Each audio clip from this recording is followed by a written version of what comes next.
মাশরুমের এই রেসিপিটা বানানো যতটা সহজ, খেতেও ততটাই ফাটাফাটি। আমরা এটা তো জানি যে মাশরুম পুষ্টিগুণে ভরপুর, লো ক্যালোরি, কোলেস্টেরল ফ্রি। এতে আছে protein, vitamin D, potassium, selenium, আবার অ্যান্টিঅক্সিডেন্টও আছে। তবে মনে রাখবে যে মাশরুম কর্নফ্লাওয়ার আর অল্প একটু জল দিয়ে মাখিয়ে জলে ভালো করে ধুয়ে পরিষ্কার করে তবেই রান্না করবে।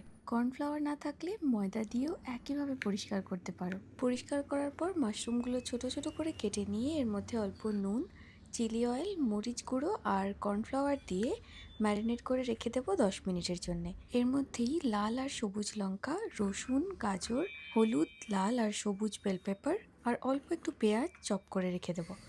এবার একটা কড়ায় অলিভ অয়েল গরম করে প্রথমে ম্যারিনেট করে রাখা মাশরুম 5-6 মিনিট ধরে মিডিয়াম হিটে ভেজে তুলে রেখে ওই তেলের মধ্যেই লঙ্কা কুচি, রসুন কুচি ভেজে দিয়ে দেবো কেটে রাখা সমস্ত সবজি। 3 থেকে 4 মিনিট হাই হিটে ভেজে দিয়ে দেবো light soya sauce, dark soya sauce, tomato ketchup, red chilli sauce আর অল্প একটু চিনি।